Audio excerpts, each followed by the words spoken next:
Broadcasting live from Houston, Texas, and around the world. TV host, best-selling author, and radio personality Brad Gilmore brings you a collection of conversations with stars from movies. Matthew McConaughey. Brad Gilmore. Mark Wahlberg. Hey, how are you? The one and only Sydney Sweeney joins us. Sydney, how are you? I'm good. Thank you. How are you? Tom Hanks and Robin Wright in my favorite movie of the year. Guys, thanks so much for joining the show. Oh, thank you. Well, thank you. Jessica Alba and Lizzie Mathis. Ladies, thank you so much for joining me. Thank you. Kevin Costner joins us. Thank you so much. Thank you. Television. Jimmy Fallon joins us this morning. Jimmy, how you doing, my friend? Good morning. Thank you so much, Brad, for having me. I appreciate this, bud. One of my all-time favorites, Vince Vaughn, joins us right now. Vince, thanks, man. Oh, great to be with you, Brad, and great to be talking to Houston. Good morning to you. We got Owen Wilson. We got Judy Greer. Thanks for joining the show, guys. Thank you. Jay Leno joins us. Jay, how you doing? Hey, Brad, what's going on? We got Anna Sawai joining the show. Anna, thanks so much for joining us. Thank you, Brad. Music. Lola Monroe. Thank you. Thank you for having me. The legendary frontman of AC/DC, Brian Johnson, joins us right now. Brian, how you doing? Good morning, Brad. What looking to talk to me funny, lad. Megan Trainor. Thank you so much, Brad. You're awesome. Paris Hilton, the infinite icon herself, is on the show. Paris, love the film. Thank you. I'm so proud of it. And more. This is The Collection. Now your host, The Boat. Brad Gilmore!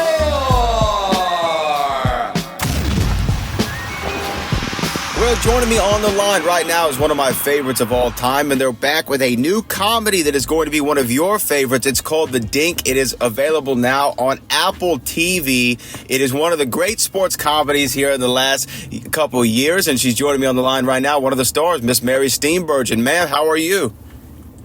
I'm good. Is it true that you go out to Nashville as well? I do, yes. Yes, also in the great city and state of Nashville, Tennessee. Oh my gosh. I used to live there part-time, and I still go there all the time because I write music for the folks at Universal, and so I write music with Nashville people, and I have such a soft spot for that city. And then Houston, I made a movie there one time and just loved it. Had the best time there. What movie did you make in Houston? I made a movie called Powder many years ago. And it was just, people were so nice to us. We rented a house and because we had our kids and dog with us, and it was just lovely being a part of that community for a few months. Well, I appreciate you sharing that with us. Of course, people in Houston and Nashville, friendly folks down here, of course. And but when we talk about The Dink, I want to jump into this because I had so much fun watching this movie, and I feel like this is a step towards the right direction for these comedies again. That just, I don't know, they're just, I hate to use the term feel good because it's so cliche, but it really is one of those feel good comedies where I laugh throughout, and the relationship that you and Jake's characters share in this is something that I don't actually remember seeing on film in quite some time. It's a very unique relationship that y'all have. We've tried to think of another movie that has a relationship like this, and no one's come up with one. So it's interesting to do something that's this unique. But we had, honestly, the best time making this movie. It's really about both pickleball and tennis and the sort of rivalry between the two and who plays what and why. And it was just a joy to make, start to finish.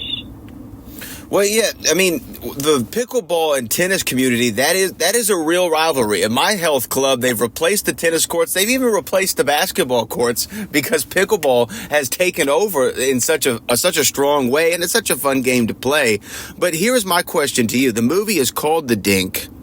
And I want to know, where do you sit on the usage of the dink itself in pickleball, the maneuver in pickleball? It's controversial to some. I think it's part of the game, and you just have to live with it.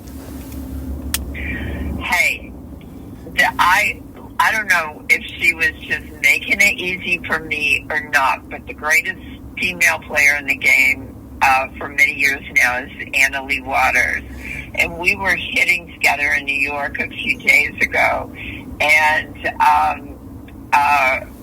with Jake and Erin Chen, and she the ball came to me, and I did this little dink, and she returned it into the net. Now, go figure. It could have just been her being incredibly sweet, but she's amazing.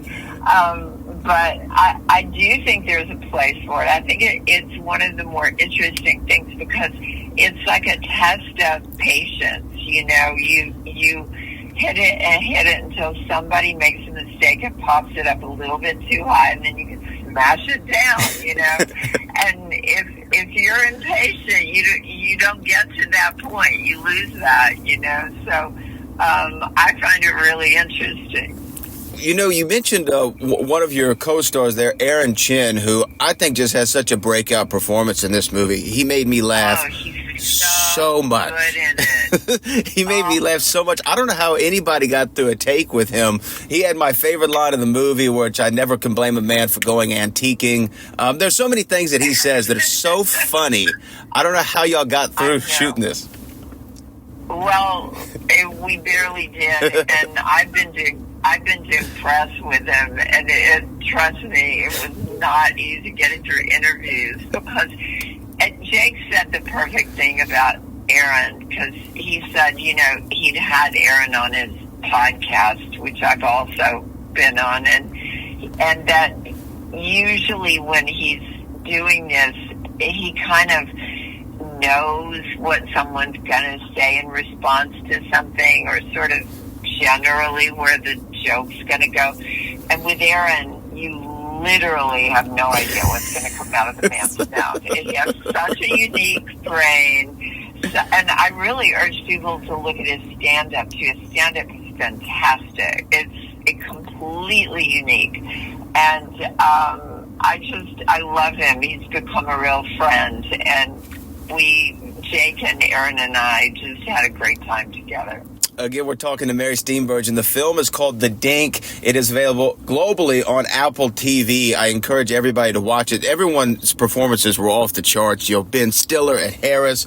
Everyone is great in this movie. You know, Mary, you know, we talked about here, I am here in Texas. I have an affinity for Westerns, and you have two of my favorites of all time. Of course, Going South, which is directed by Jack Nicholson, which is a movie I watched a lot as a kid. And then Back to the Future Part 3, which is the best of the Back to the Future trilogy. Even Christopher Lloyd told me that himself. I don't know if you have the same affinity for Westerns that I do, but I have to ask you about working on Back to the Future 3. Do people still bring that movie up to you all the time? Because you and Chris's relationship was so much fun to watch as a fan of that trilogy.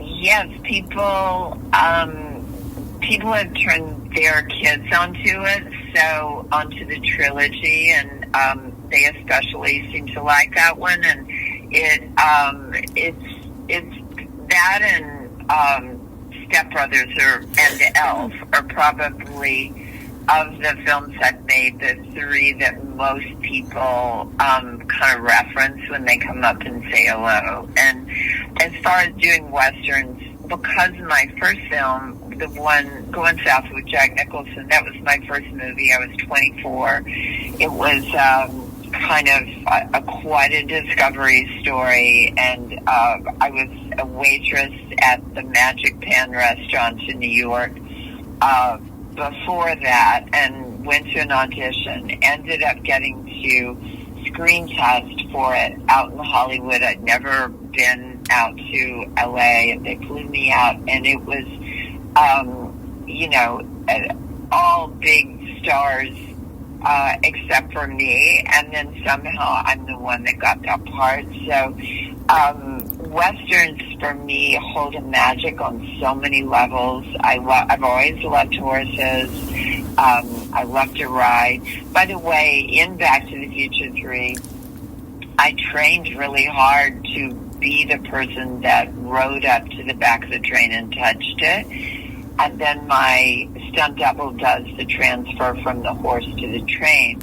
But if you watch it, you can see it's me up until the touching of the back of the train. But we had trained, because horses aren't crazy about going between two moving vehicles. I'm sure. And so we trained for this stunt, and I worked on it for a long time. And the night before we were to shoot, the head wrangler called me and said, "Mary, I'm going to switch horses on you." And I was like, "What?" And he goes, "I just have a feeling." And I said, "You know what? You're the pro. You know what you're doing. I'm going to trust you on this." And so the day of the stunts, I got on the new horse, and the second I got on him, I knew that the wrangler had made the right move. You could just feel it, because there was always a skittishness with the other one. And this one was like, "No, I got you. I don't care if I run between a loud steam engine and a camera truck. I'm fine with that." Well, you know what? It's a great story about, you got to listen to the pros. They know what they're doing, whether they're stunt coordinators, tennis players, or pickleballers. And, of course, the Dink you can check out on Apple TV globally. Mary Steenburgen, thank you so much for joining us this morning. Congratulations on the film. I truly appreciate your time. Thank you so much.